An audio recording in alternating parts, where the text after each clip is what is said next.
Velkommen til, Clark. Tak skal du have, Kasper. Velkommen til Hairplan-studiet. Tak. Tak for invitationen. Det var så lidt. Og hvorfor har du egentlig valgt at sætte dig her i stolen sammen med mig? Og hvorfor har du egentlig valgt at gå med Hairplan? Jamen, det synes jeg, det har jeg gjort, fordi jeg synes, at det er et godt tiltag, som på mange måder belyser nogle af de udfordringer, jeg selv har haft i forbindelse med mit hårtab. Jeg kunne genkende mange af de samme sådan udfordringer, som jeg har gået med, eller mange af de samme sådan, hvad siger man, sådan interne kampe omkring mit hårtab, og kunne mærke en sådan en oprigtighed i projektet, og det vil jeg gerne være med til at fremme, fordi jeg savnede, dengang jeg begyndte at tabe håret, der savnede jeg måske noget guidance og noget vejledning til, hvordan, hvem skulle jeg opsøge, hvad for nogle klinikker kunne jeg stole på, og så videre. Så på den måde, så synes jeg, at projektet er en god ånd. Fantastisk. Det er jeg glad for at høre, fordi min vision er jo faktisk komme ud med det her budskab. Sørg for, at vi bryder det her tabu omkring hårtab. Sørg for, at vi alle sammen kan snakke om det, have en åben dialog omkring det. Hvad tænker du egentlig? Hvorfor står vi egentlig i en situation nu, hvor at det er nærmest sådan et tabubelagt område, at vi ikke rigtig kan snakke om det her? Hvor ligger den egentlig henne? Altså jeg tror, det er meget individuelt, hvor meget man føler, at det er et så stort, altså om det er et så stort tabu, at man ikke kan tale om det.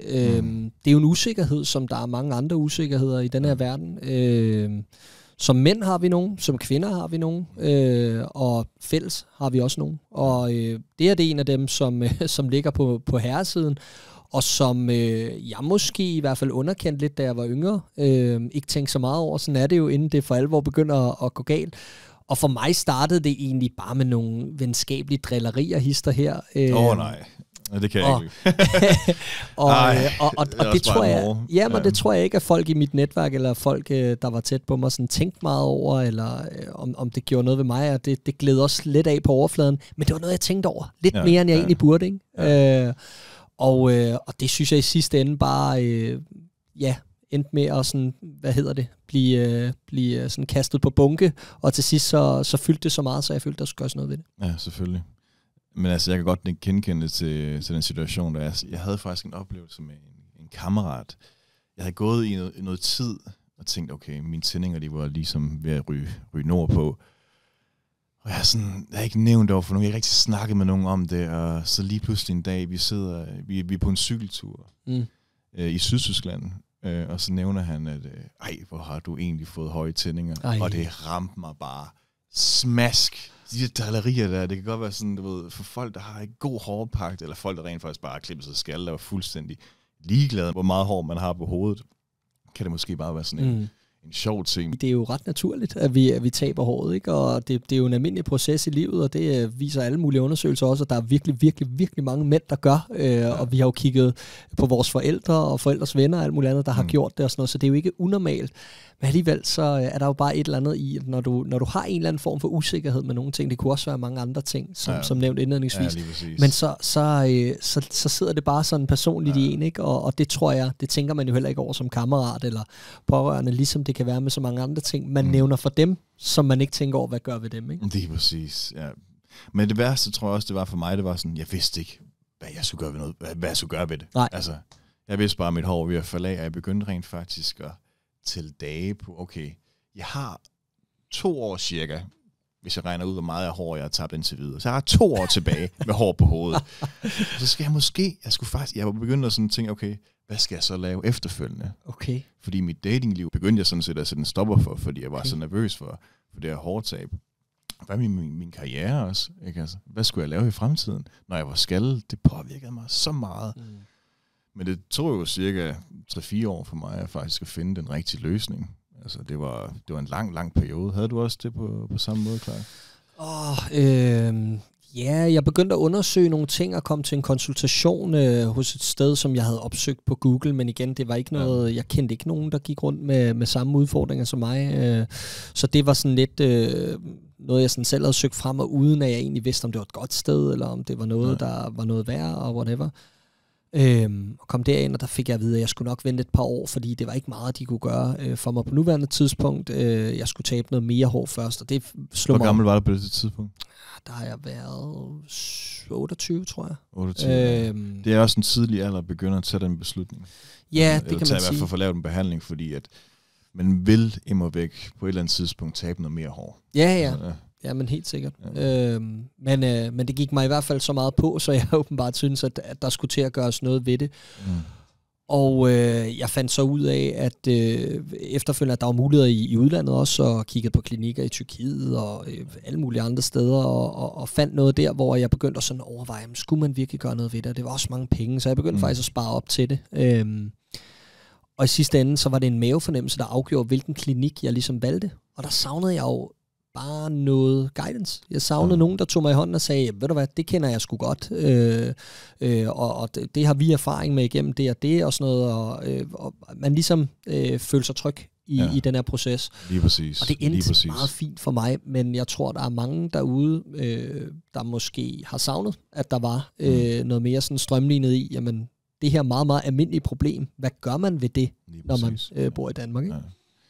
Så du tog et valg på et tidspunkt om, at nu skulle du have dit hår lavet. Og dit valg landede på en dansk klinik. Ja.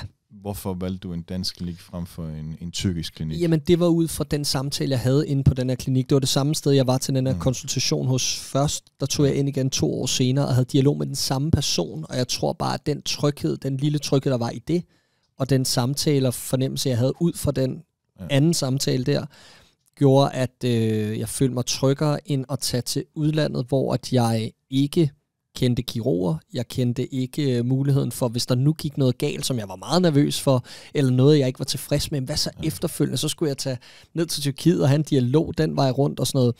Og det der jo umiddelbart ikke noget galt i. Problemet var bare, at jeg kunne ikke overskue også at skulle have det liggende som en bekymring oven i mit hårtab. Vel?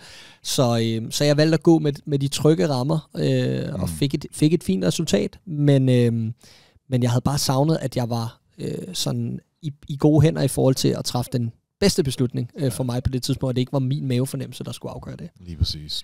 Nu vælger du sådan set at tage til Istanbul sammen med mig. Ja. Altså, hvad gør forskellen her? Jamen netop det led, jeg manglede der, som er, at jeg ved, at du har igennem det her gjort din research, har været rejst rundt og haft kontakt med forskellige mennesker, med dygtige kirurger, med folk inden for området. Så du er jo en form for ekspert på det område, kan man sige. Du har selv lidt hårtab, du har selv gået igennem mange af de processer, jeg har. Så på den måde føler jeg mig tryg i, at jeg ved, at udover at vi så har en relation ved siden af, det gør det jo kun bedre for mig, men udover det, så vil jeg føle, også selvom jeg ikke kendte dig, at her var en person, som optræder troværdigt, virker troværdigt, har haft de problemer, jeg kan genkende og spejle mig i, så derfor har jeg også haft det under huden, og derfor en passion for at gøre det lettere og bedre for mennesker i den her position. Og det gør mig tryg i forhold til at træffe det valg, uanset om det så hedder udlandet. Fordi det var også det, jeg ville ind på tidligere, at det betød ikke noget, om det var Danmark eller udlandet for mig. Det betød bare noget af, at jeg vidste, at jeg var i gode hænder og i trygge rammer. Men jeg glæder mig virkelig til, at vi skal afsted sammen, Clark. Det gør jeg også. Vi skal jo afsted inden for et par uger, cirka, og så tager vi til Istanbul sammen. Det gør vi. Jeg glæder mig. Ligesom jeg fortalte dig før, så havde jeg jo en rigtig skidt oplevelse med min ven, som egentlig nok bare mente i god forstand på vores cykeltur i Tyskland. Har du haft noget lignende sådan, med en nærtstående person, eller måske nogen, der kommer udefra, der ligesom har sagt, hey, og grint lidt af dig, hvor det rent faktisk har ramt dig et sted, hvor det har gjort lidt ondt? Ja, men jeg tror egentlig bare, at de her venlige drillerier først og fremmest har siddet lidt mere, end de burde, forstå mig ret. Fordi når du har en usikkerhed, så forplanter det sig også på en irrationel måde. Og så har der været sådan nogle nedslagspunkter undervejs. Jeg kan huske, at jeg på et tidspunkt til en fodboldkamp kom op og sådan, ikke skændes, men du ved, der er sådan nogle ting på en fodboldbane nede i serie, forklar mig hvad, ikke? Altså, men og der sagde jeg et eller andet til en anden, og han sagde så et eller andet med mine høje tændinger, og det kan jeg også huske, det satte sig bare, men ellers så var det, ja, men det er det ikke, altså, og irriterende at blive ramt på, ikke? Når det er lige sådan en situation, man ikke gider rammes. Udover det, Ja, så har der også været noget, jeg i forbindelse med nogle af de udsendelser, jeg var med i på TV3, der kan jeg huske, det sad rigtig meget i hovedet på mig, hvor ser det nu ordentligt ud, selvom jeg har det her hårtab, kan jeg dække det ordentligt, når jeg er så meget på skærmen, som jeg er, og sådan noget. Jeg kan huske en situation omkring, faktisk da jeg skulle til at have min hårtransplantation, jeg skulle, hvis jeg ikke husker helt galt, så er det vores sidste udsendelse inden juleferien. Ja. Og dagen efter, jeg har planlagt den her operation ind, så den er, inden vi går på juleferie, så jeg er skaldet i så kort tid som muligt, efter vi kommer i gang igen. Ikke? Så jeg ligesom minimerer processen og kan komme tilbage i arbejde igen. Og der optager vi torsdag, hvis jeg ikke husker helt forkert, og så får jeg beskeden torsdag aften om, at operationen er udsat, fordi en af de her kirurger har fået corona. Ja, og det var jo tilbage i den her periode. Ikke? Og jeg var så nede over det. Og så blev den her operation udskudt på ubestemt tid, og det forpurrede mine planer, og mit OCD-hoved begyndte, og jeg kunne slet ikke have det i forhold til min planlægning og sådan noget. Og selvfølgelig er det lige den aften, jeg får min, jeg tror, eneste besked nogensinde i indbakken fra en eller anden anonym bruger, der skriver noget i retning af... hvorfor jeg ikke bare fjernede alt håret. Fordi det så skulle for dumt ud på fjernsyn og et eller andet. Hvor jeg bare tænkte, altså, er der en eller anden, der læser mine tanker lige nu? Det er jo faktisk herre-shaming, vil jeg kalde det. Det er jo herre-shaming. Og det var jo helt forfærdeligt. Timingen kunne ikke være værre. Jeg tænkte, det er seriøst løgn der. Og det slog mig selvfølgelig ud. Men ellers så er det primært de her sådan små ting og enkelte venlige sådan drillerier og prikkerier, der bare sætter sig mere, end det burde. Ja. Og det tror jeg rigtig mange mennesker med forskellige usikkerheder, om det er hår, om det er hænder, om det er ens kropsvægt, whatever. Jeg tror, der er rigtig mange, der kan sætte sig ind i det. Ja, jeg står også i en situation, fordi sådan, jeg plejer altid godt at give igen. Tingene er så følsomme, eksempelvis som et hårtab nu er, så har man bare ikke nogen skyts tilbage. Altså, det har man ikke, man sidder bare sammenklemt, og det gør sgu ondt. Det gør det. Tror du egentlig, at nu ser jeg jo så en mand med stor selvtillid foran mig, og det er jo altid sådan, jeg har set dig, Clark, det må jeg sige. Okay. Har det egentlig påvirket dig sådan rent selvtillidsmæssigt, eller har det brudt dit selvværd? Ja, altså, det gør jo, at det gør noget ved ens ro, i forhold til at enten performe, eller være til stede, eller, altså, jeg tror ikke, det er så meget anderledes end mange andre usikkerheder. Men når du ikke har den der tro på, at du er, som du skal være, eller at du er tryg i at være den, du gerne vil være, jamen så gør det et eller andet ved roen i kroppen, ikke? Og jeg tror, at det er der, den ligger. Og det er da ubehageligt. Men det tror jeg også er meget menneskeligt. Ja, det er det nemlig. Fik du din selvtillid tilbage, sådan 100%, da du... Ja, men man kan jo... Da du fik den første hairplant? Det gjorde noget ved den, noget positivt, helt sikkert. Men man bliver også, det der også er med usikkerhed, er, at man stiger så meget blind på, altså man små ting. Ja, lige præcis. Ja. Og så bliver man meget perfektionistisk, og nogle gange tror jeg også bare, at man skal rives lidt væk fra det der, og acceptere, at ingenting bliver perfekt. Det er jo også det smukke ved livet, at intet er fuldstændig rosenrødt og glansbilledagtigt. Så filosofisk, men det er så rigtigt. Ja, altså. Men også, selvom man jo ønsker det. Ikke? Ja. Så ja, jeg er meget mere tilfreds efter at det er sket. Men jeg tror også, at når man også bliver ældre samtidig, så går det også op for en, om der opstår nye ting, man bliver usikker på, alt muligt andet. Man kan ikke fikse det hele. Jeg kender det selv for noget, altså, igen for håret også lidt sådan body dysmorphia, når det handler om kroppen og dens tilstand, ikke? Altså, man vil helst ikke få meget fedt på siderne, og man vil helst gerne have nogle store overarme, nogle store skuldre. Men det er også bare, det er nogle ting, man nogle gange skal lægge væk. Ja, og så er det en balance. Altså, hvis det er en så stor usikkerhed, som præger ens selvtillid voldsomt, jamen så har jeg det sådan, uanset hvad det må være, totalt tilhænger af, at folk gør noget ved det, og forsøger at fikse det, og sådan nogle ting. Men med så mange andre ting, så er det en balancegang, hvor at man er nødt til at finde et eller andet leje, hvor at det ikke bliver overdrevet. Altså, og på den måde, du nævner, om det er fitness, om det er whatever, altså det kan jo også overtage ens liv, ikke? Og der må man også bare acceptere, at igen, intet er perfekt. Når vi snakker om at få det lavet, få det fikset, eller man gør noget ved det, det kan jo være, hvis du er lidt for overvægtig, så går man i fitness. Det kan være, at man mister sit hår og rent faktisk får lavet en hairplant. Føler du, at der var noget sådan lidt modstand fra nogen, da du snakkede om, eller har du åbnet op omkring det her med at få dit hår fikset? Ja, altså, jeg kan huske, at jeg var meget sådan...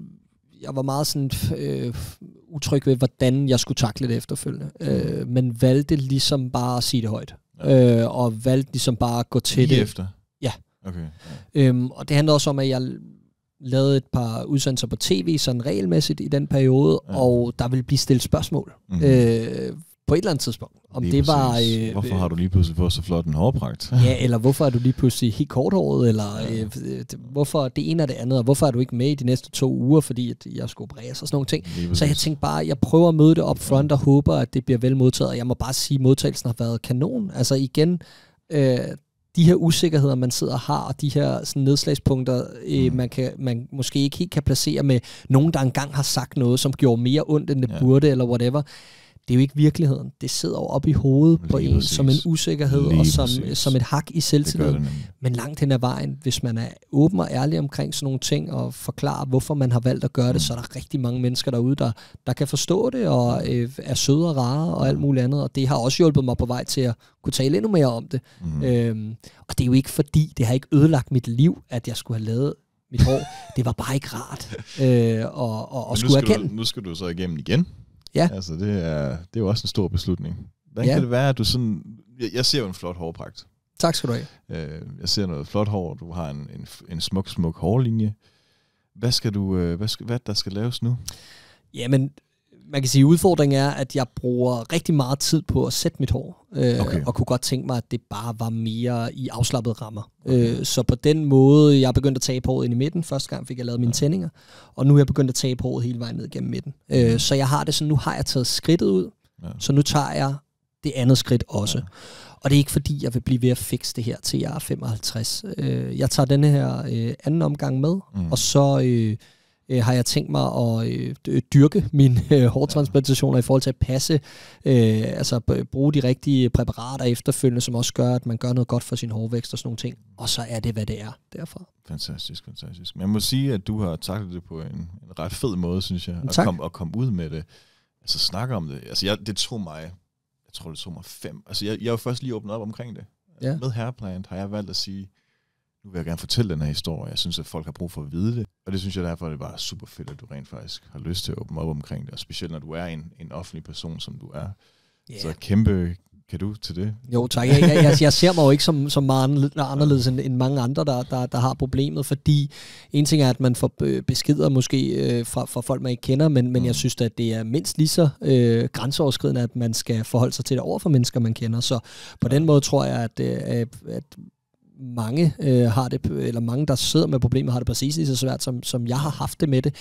Men jeg tror, alle skal takle præcis på den måde, de har lyst til, og føler sig trygge i.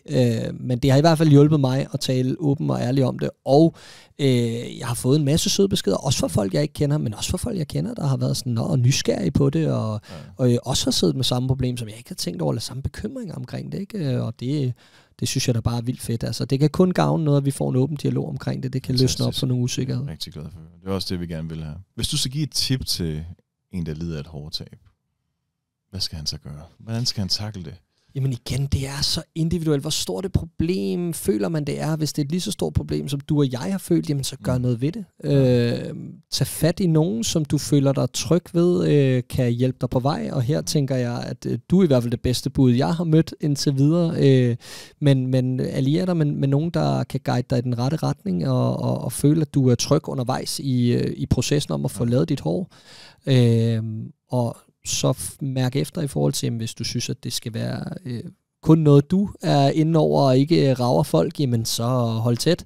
Hvis du føler, at det er noget, du gerne vil snakke åbent og ærligt om, så gør det. Jeg tror, vi alle sammen er forskellige på den måde, og det skal være helt op til den enkelte.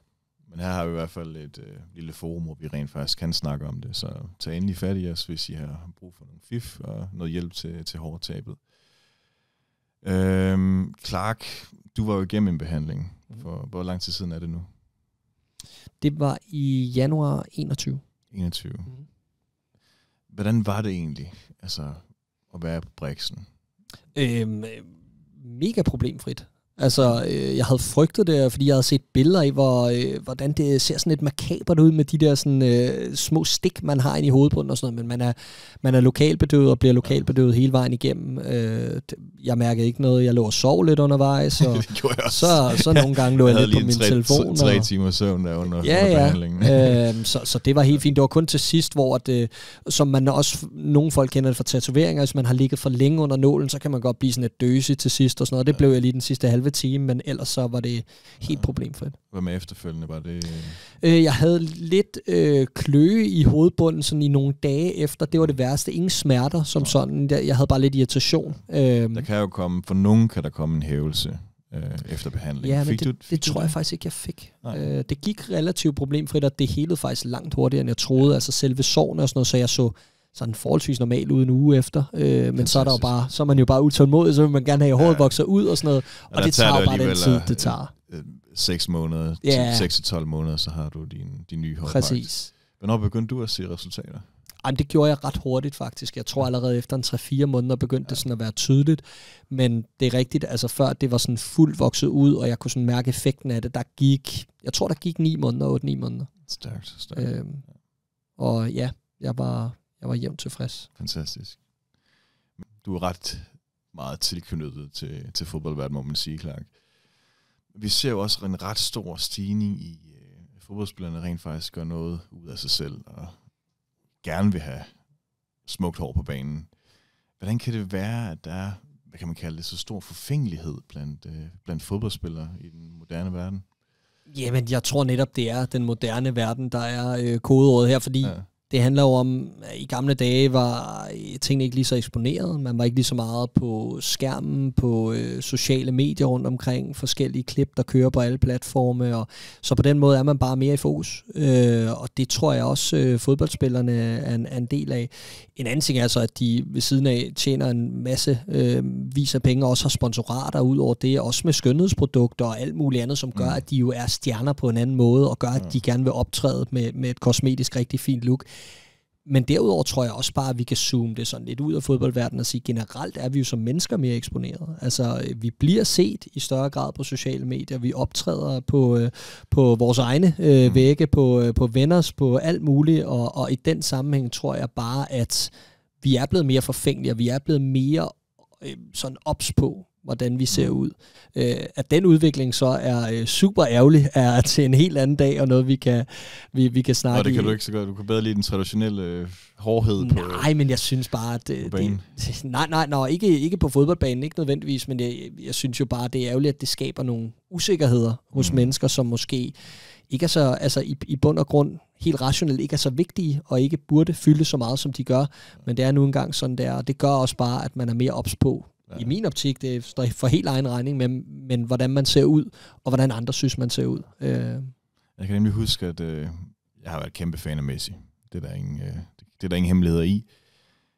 Man så ham til at starte med som den lidt kiksede dreng med det lange hår ned over øjnene, og ikke rigtig gjort noget ud af det. Så lige pludselig, så var der bare et shift. Så havde han tatovering op af armene, og så satte han håret. Godt skæg. Ja, lige præcis. Ikke? Altså, der kan man godt sige, at der er kommet en kæmpe Messi-forandring. Ja. Hvordan kan det være, at sådan en som ham, altså en superstjerne, der egentlig bare, altså det han kan, det er at spille fucking fodbold. Altså, så lige pludselig så har han bare sat håret perfekt, og så sprudler han bare rent udensidsmæssigt. Jamen lige præcis der er han jo ikke så meget mere superstjerne end alle os andre. Han er jo produkt af den moderne verden, hvor at man bevæger sig i en retning, som flokken også gør. Ja. Og jeg tror, udover det, så har han nok også et team ved siden af sig, der har rådgivet ham i den ene og den anden retning, og har sørget for, at hvis du gør mere af det her, jamen, så er der nok flere penge herovre hos Adidas, eller hos hvad det end hedder. Ikke? Og jeg tror ikke, at det er så, der er ikke noget odiøst i det, men du har helt ret. Det er der en udvikling, der er til at få øje på, også bare helt generelt i fodboldverdenen, men også bare sådan, når vi zoomer ud og helt sådan basically overalt i den moderne verden. Helt sikkert. Hvis du tænker over nogle fodboldspillere, der lige pludselig har fået hår på hovedet. Ud af ingenting. Kan du huske nogen? Men jeg kan huske en træner, der huserede i Premier League, Antonio Conte, som spiller havde store problemer med racerbanen ned igennem. Noget, jeg jo selv skal have fikset her ved min næste overtransplantation. Den er ikke til at få øje på, men jeg takker hårspray. Men han vendte tilbage med lidt af en hårpragt, ikke? Og det må jeg sige, det var et imponerende job, han fik udført der. Ja, så ser man også Wayne Rooney, og der er også snakket om, at Beckham har også fået lavet hans år, ikke? Præcis. Jeg tror, der er mange flere end øjet lige ser, fordi det er blevet så almindeligt efterhånden. Det er en almindelig ting. Og det er jo fint. Det er jo kun en god ting, at folk gør noget ved deres usikkerheder, og ikke sidder og brænder inde med dem, og får det dårligt over, at man, nej, har jeg nu det her, det bliver værre og værre og sådan noget. Jeg har det sådan, hvis det skiller sig nok ud, hvis det er noget, der gør nok ved din selvtillid og din sådan trivsel, så gør noget ved det. Så gør vi noget ved det. Det er helt okay.